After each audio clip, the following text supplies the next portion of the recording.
everybody. Welcome to our new Sunday talk show, The World This Week. This week, we saw severe weather across the United States. Deadly snowstorm in Japan. While Sochi in Russia looks more like Summer Olympics. President Obama tells French President Hollande he will come down on companies that evade sanctions against Iran.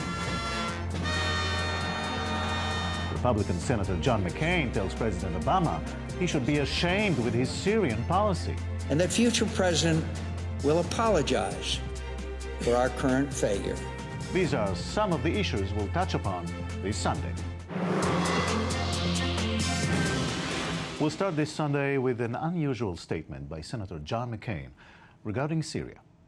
These images of the human disaster in Syria haunt me. But what haunts me even more than the horror unfolding before our eyes in Syria is the thought that we will continue to do nothing meaningful about it, and how many years from now, an American president will stand before the world, and that future president will apologize for our current failure. Senator McCain. With us this Sunday are Alon Pinkas, former Israeli Consul General in New York, and Paula Slier, Middle East Bureau Chief for Russia Today. Alon, let's start with you. Senator McCain has been pushing the Syrian issue for a while now. Were you moved? I'm moved by the fact that 35 kilometers from here or 50 kilometers from here, children are being slaughtered. I'm not moved by what Senator McCain said, because Senator McCain represents a very legitimate but a somewhat anachronistic interventionist Republican idea of a foreign policy that is alien to this administration and is alien to the American public. But he says people are being slaughtered and we do nothing. So why isn't Israel, France, Turkey, Russia intervening? Why must the U.S. be the immediate 911 or 100 is in Israel, as we call the police? Why must America be called into action? There are no vested interests in Syria for America to stake. And I fully understand this fatigue that the American public and the American administration has with the Middle East. Paula, he asked Alon here, where's Russia, where's Europe? I mean, I agree with your comment. Of course, people are being slaughtered in Syria, but there's no conclusive proof in terms of who's doing more slaughtering. As much as the world points fingers at Assad, the position of Russia and of Syria has consistently been that these rebel forces that are being supported by the West and the international community have in their ranks extremist elements. You have the Nusra Front, you have al-Qaeda-linked groups, and the pictures that are coming out of Syria, particularly in the last few months, point to horrific atrocities that are being carried out by these extremist groups. But isn't Russia a major partner in this agreement to Certainly, Russia is a major destroy the chemical weapon? It's not happening. Well, the latest word from the Syrian ambassador to Russia was that they are on track for the deadline at the end of June the 30th. I think there's a couple of important points that need to be made. The Organization for the Prohibition of Chemical Weapons has itself said that this is the first time in its history that a country, while it's still at war, is attempting to destroy its chemical weapons stockpile. This is a hugely ambitious project, and the indication is that Syria is doing its utmost to try and destroy these weapons. Is Assad getting away with it alone? Yeah, sure, he's getting away with it. He's getting away with it, look, not in the long run. In the long run, he's going to be removed or killed or executed or tried. But in the short run, he's getting away with it. But let me qualify that, Yaakov.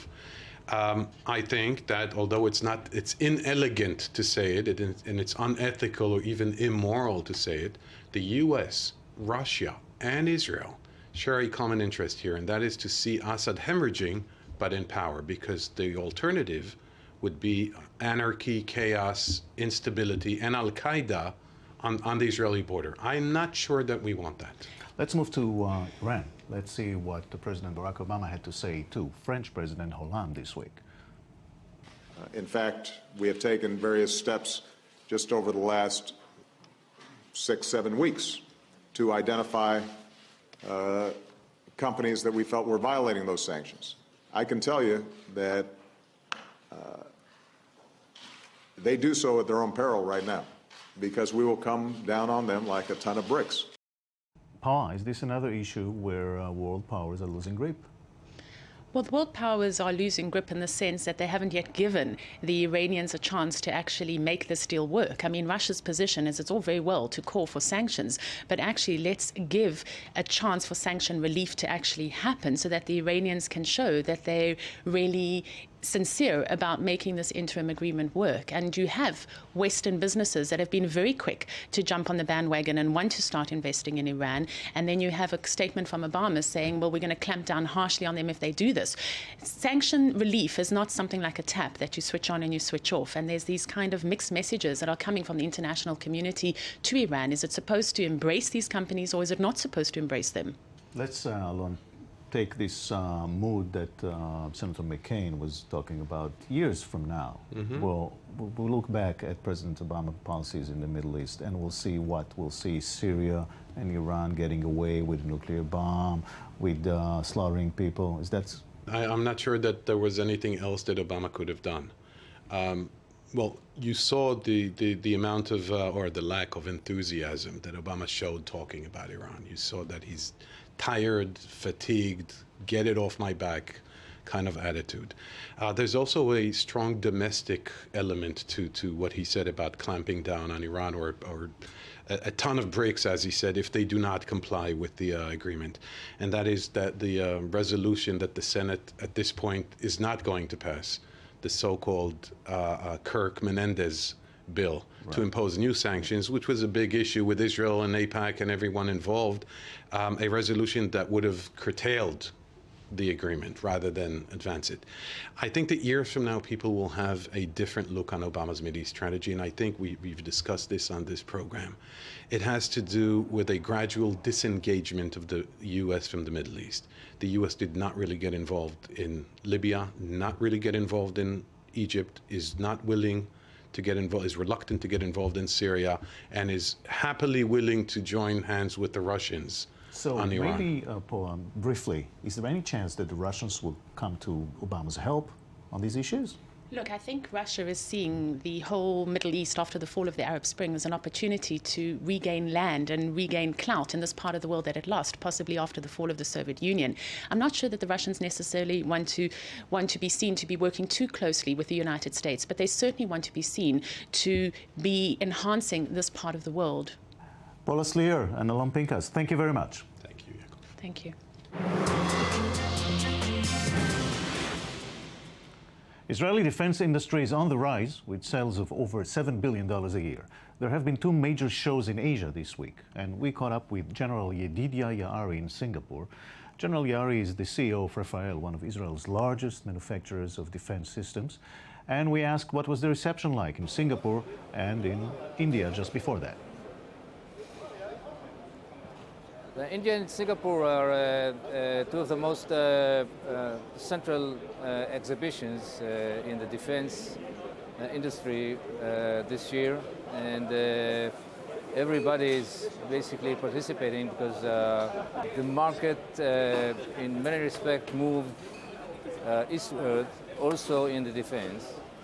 And so we are participating here and in India, here in Singapore, and exhibiting our best-of-breed systems, all the Israeli industries here. Can you describe what new system you have released over there?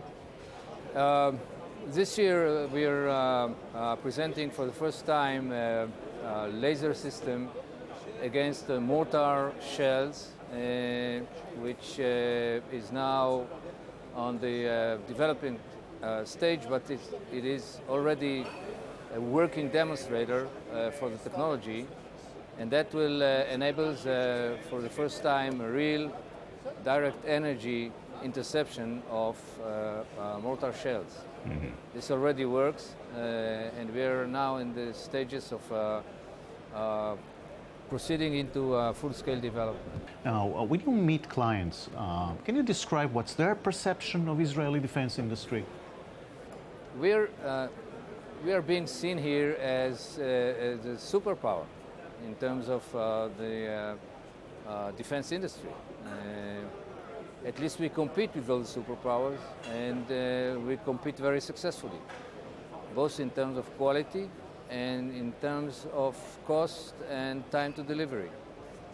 So in that respect, we have many visitors here. Many customers are coming to see what's new. And every year we have some other rabbit out of the sleeve. So that is it's a very vibrant and very high-techy bunch of companies that are exhibiting here. Well, General Yari in Singapore, thank you very much. Thank you.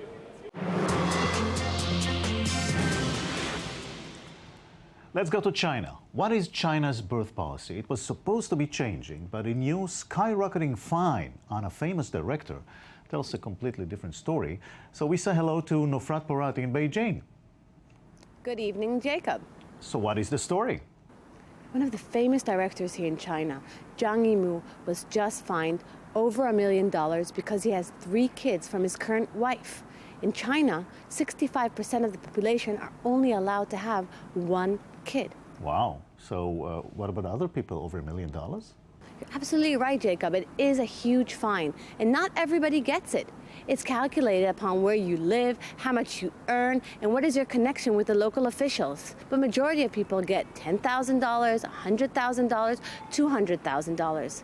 I don't believe Zhang Yimou thought he would have such a high fine. But let's face it, between us, we all know he has the money. He did direct the opening ceremony of the Olympics and a few famous films. Okay, so let's go back a little bit. How it started and what are the implications? In the late 1970s, China brought in this rule in order to reduce its population growth, and it has succeeded, but it created problems along the way. Some of the problems are the aging society. We're living longer, and that single child has to take care of his parents and 2 sets of grandparents. It's a huge burden. We have 6 boys being born for every 5 girls. And demographers say that by 2020, we're going to have 25 million boys that are able to get married and they won't have a partner. That's in China. Thank you very much, Nofrat. Thank you, Jacob. Managing your time has become very efficient with technology, supposedly. An Israeli company came up with AnyDo. It's a leading application in managing time, aspiring to find some free time out there. We spoke with CEO Omer Perchik, who's in Silicon Valley.